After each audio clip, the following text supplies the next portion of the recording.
नमस्कार, मैं हूं केशव तिवारी और अलग अंदाज में रहती हैं खबरें हमारी। जैसे जैसे मतदान की तिथियां नजदीक आ रही हैं वैसे वैसे राजनेताओं के भी घटिया चरित्र सामने आ रहे हैं। वैसे नेताओं का आदर्श तो गिरगिट को ही माना जाता है, क्योंकि गिरगिट एक सीजन में अपना रंग बदलता ही है, लेकिन इन नेताओं का चरित्र तो गिरगिट से भी गया बीता है। लोग होटल में चद्दर 24 घंटे के बाद बदलते हैं, लेकिन सतना जिले के नेता या बिंद क्षेत्र के नेता पार्टियां ऐसे बदल रहे हैं कि होटल का चद्दर भी इनको देखने के बाद शर्मा जाए। सबसे पहला एपिसोड चला सिमरिया से। कांग्रेस की टिकट पर चुनाव लड़ रहे अभय मिश्रा का कांग्रेस से इस्तीफा देकर भारतीय जनता पार्टी में पहुंचना और फिर भारतीय जनता पार्टी से इस्तीफा देकर कांग्रेस में पहुंचना। और मजेदार बात तो यह है कि कांग्रेस ने उन्हें सिमरिया विधानसभा से टिकट भी दे दिया। आप सोचिए, जो आदमी 3 महीने में 3-4 दल बदल दे उसके बाद भी उसे टिकट मिल जाती है। और लोग नेता को गंदा कहें, लोग जनता को गंदा कहें, लेकिन सच्चाई यह है कि पार्टियां भी कम गंदी नहीं है। फिर सतना से बहुजन समाज पार्टी की टिकट पर चुनाव लड़ने वाले अनिल अग्रहरी सिवा ने बसपा से त्याग पत्र देकर भारतीय जनता पार्टी की सदस्यता ले ली, जबकि कांग्रेस छोड़कर बसपा में गए थे और बसपा छोड़कर भाजपा में आ गए। चुनाव के बाद किस दल में जाएंगे कुछ कहा नहीं जा सकता। और अब मैहर के मनीष पटेल कांग्रेस में शामिल हो गए, जबकि मनीष पटेल भी विशाल खबर के स्टूडियो में बैठकर यह बोले थे कि मैं बसपा के अलावा किसी दूसरे दल की अब राजनीति नहीं करूंगा।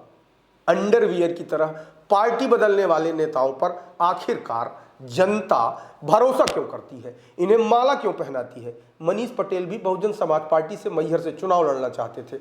जब यह पता चला कि इस बार मनीष पटेल चुनाव नहीं लड़ेंगे तो उम्मीद इस बात की जरूर की जा रही थी कि मनीष पटेल चुनाव के पहले कोई न कोई गुल जरूर खिलाएंगे।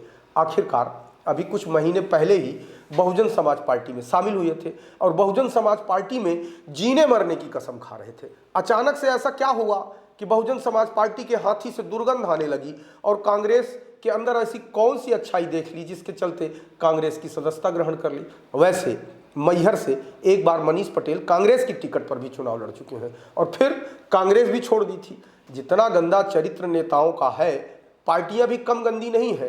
आखिरकार अंडरवियर की तरह पार्टी बदलने वाले नेताओं को पार्टियां अपने दल में शामिल क्यों करती हैं। चुनावी सीजन में जिस तरीके से मनीष पटेल ने कांग्रेस की सदस्यता ग्रहण की है, उसके चलते जिस धर्मेश घई को लोग कमजोर प्रत्याशी मान रहे थे, मनीष पटेल का समर्थन प्राप्त करने के बाद धर्मेश घई भी मुकाबले में आ गए। लेकिन इन नेताओं का क्या भरोसा, आज की तारीख में जो नेता जिस दल में है उस दल का काम तो करता नहीं। अभी सुनने में आ रहा कि भारतीय जनता पार्टी से संजय राय भी इस्तीफा देकर कांग्रेस का दामन थाम सकते हैं। इस बात में कहां तक सच्चाई है यह तो संजय राय ही जाने, लेकिन चुनावी सीजन में बंदरों की तरह इस डाल से उस डाल में कूदने की आदत को किसी भी दृष्टिकोण से उचित तो नहीं कहा जा सकता। ऐसे दृष्टिकोण वाले नेताओं को जनता सबक जरूर सिखाए। हालांकि दल बदलने के मामले में नारायण त्रिपाठी भी कमजोर नहीं है।